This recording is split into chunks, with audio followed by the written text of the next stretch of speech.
The storm swallowed the road that night.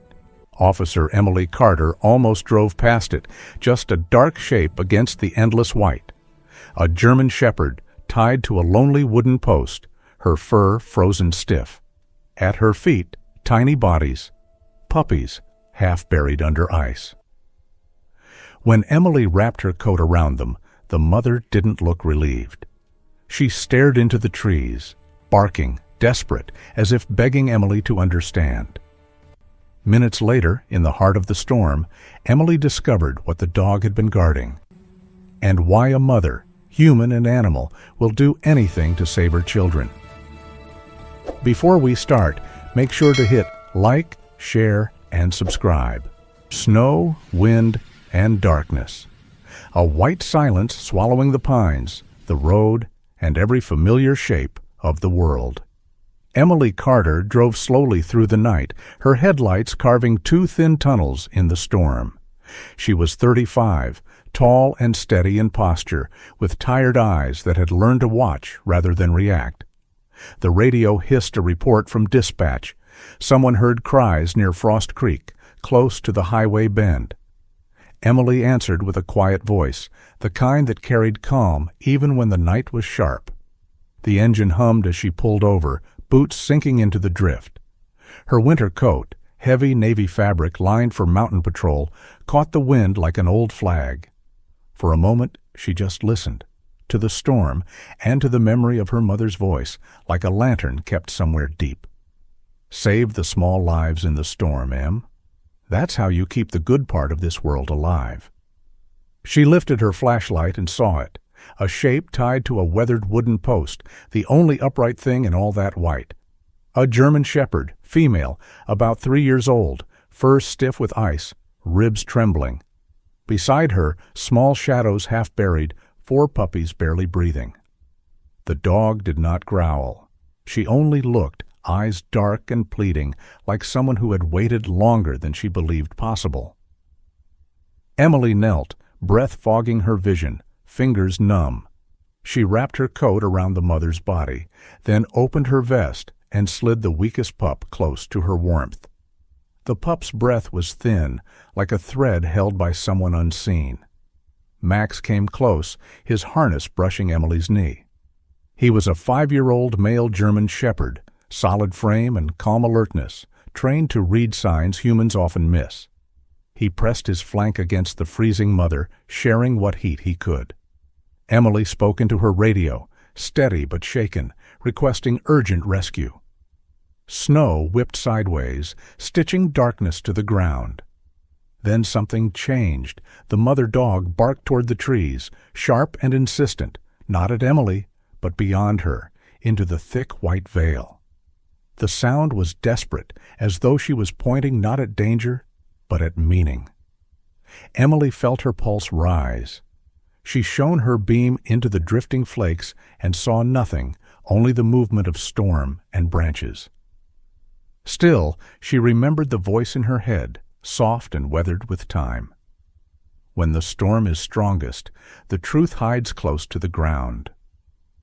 Her mother used to say that on nights when thunder shook their old cabin.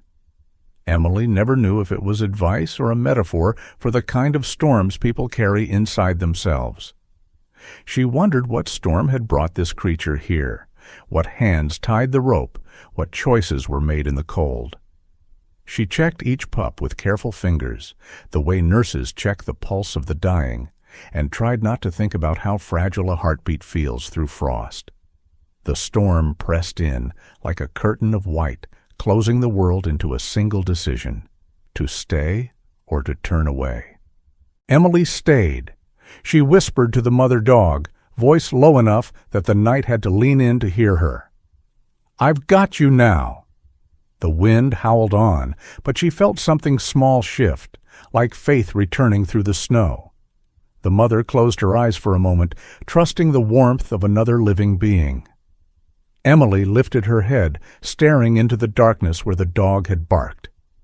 Whatever waited, there could wait a moment longer. Cold gathered around them. But between Emily's heartbeat and the faint breath of the pups, a promise formed, quiet, without ceremony. She would not leave them to the storm. The wind eased for a moment, as if the storm took one quiet breath, holding the world still. Emily knelt in the snow, her knees sinking into the white softness that felt more like weight than comfort. Max moved in slow circles around the wooden post, nose close to the ground, breath steady and purposeful. The dog's coat, black and tan, shimmered faintly with frost. He was trained for search and rescue, but tonight there was a tenderness in his work, as if he understood more than commands.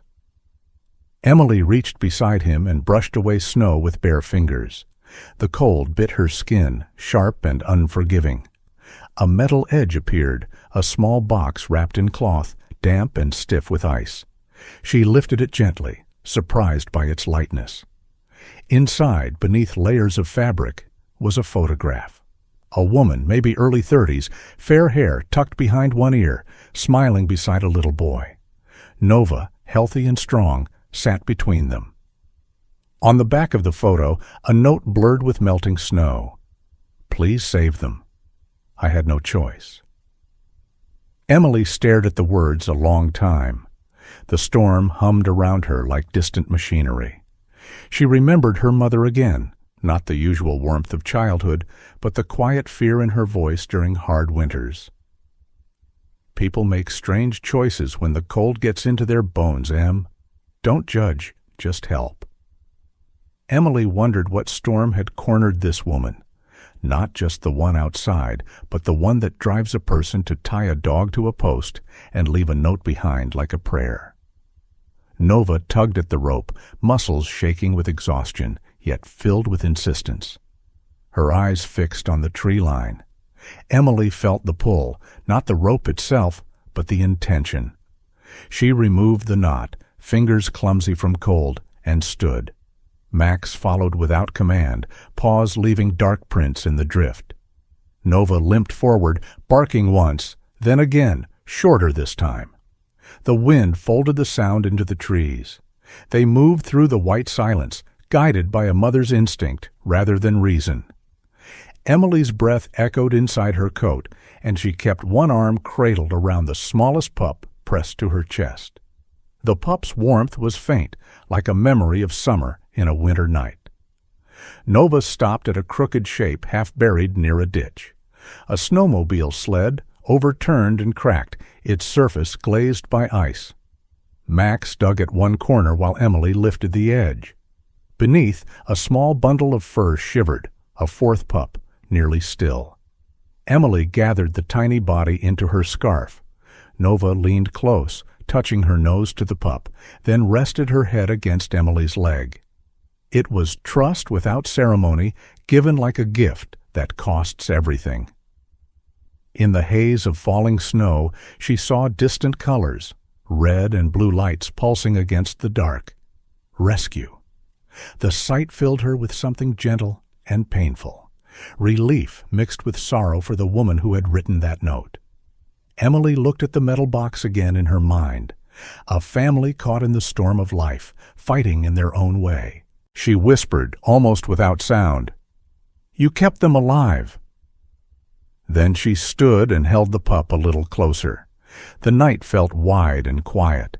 The snow kept falling, but a small light had started to grow inside her, like a candle someone left burning on a windowsill, waiting for the lost to come home. Morning light pressed through frosted glass, pale and trembling like a memory trying to return.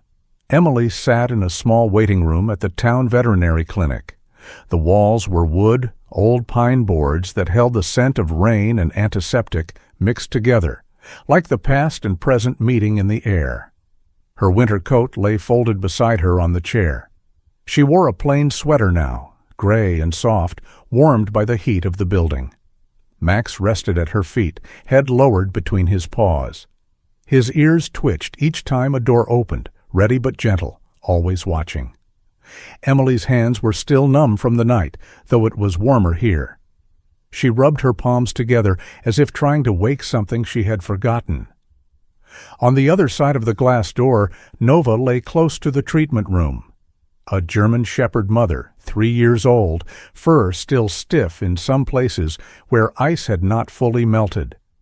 Her eyes were fixed on the small forms inside, 4 pups under warm lamps, tiny chests rising with soft machinery breaths. The machine's rhythm echoed like fragile trust, one breath, then another.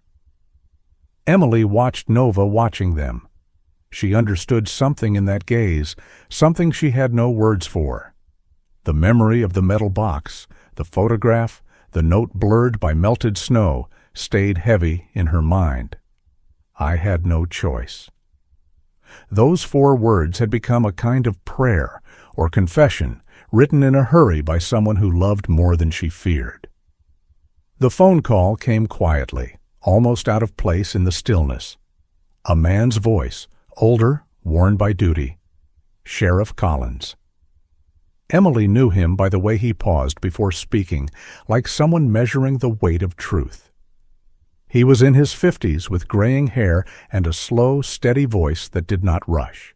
He told her that a woman named Sarah Miller had been reported missing 2 nights ago after a snowmobile accident near Frost Creek. The photo Emily found matched her ID. A woman in her early 30s, gentle smile, hair tucked behind one ear. The boy in the picture was her nephew, lost some years back. Nova had helped her through it, Collins explained. People in town knew the bond. His voice shifted, softened. She tied the dog so someone would find the pups. The sled was broken. She tried to go for help. Emily closed her eyes. She pictured the storm swallowing time, Sarah fighting the wind, hands freezing while tying Nova to the only upright post. The choice was not abandonment. It was hope shaped by cold hands and a breaking heart. Sarah must have believed someone would come. Someone kind. Emily stood and walked to the glass door. Nova lifted her head, eyes tired but certain. Emily knelt, resting her palm against the doorframe. "You kept them alive," she whispered, more to herself than to the dog. Max sat beside her, gaze calm and warm, as if he too believed in these small miracles. In that quiet room, with the hum of machines and the soft breathing of newborn life, Emily felt something settle in her chest. A toss of truth, that even in a storm, when the world is narrowed to one desperate choice, love can survive.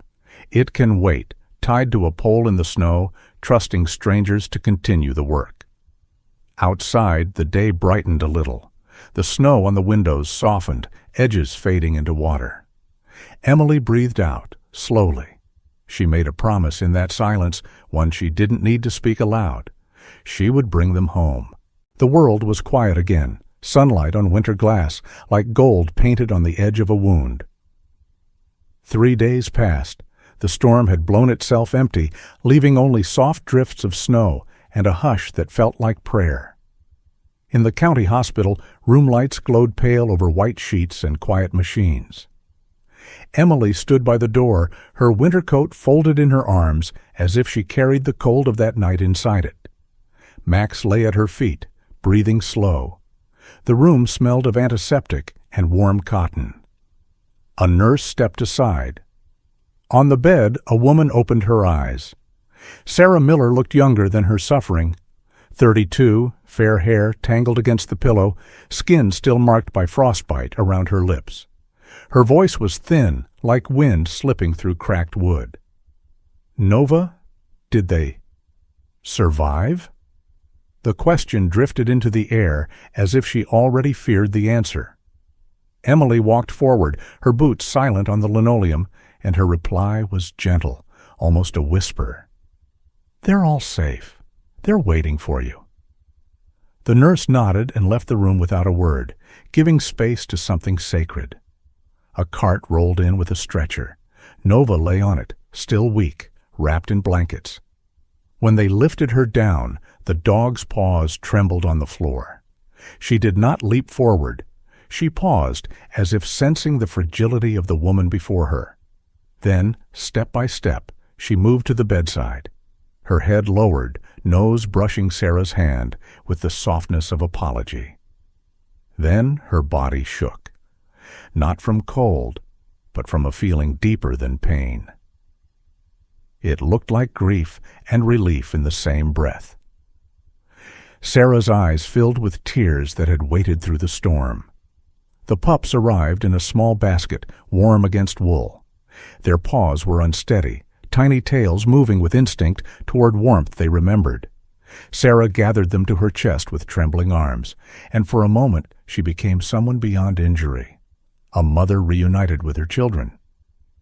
Emily watched from the doorway, one hand resting against the frame, as if holding herself steady.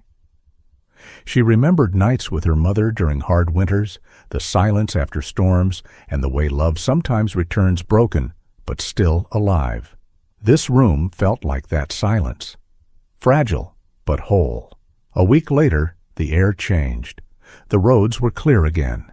Emily drove to Sarah's house near the edge of the woods. Early sunlight spread across the windows, turning frost into silver lace. Inside, the living room was warm with wood heat. Nova chased her pups across a blanket on the floor, no tremble left in her steps. Sarah stood by the window, wrapped in a wool sweater, her voice soft but certain. "I'll never forget what you did."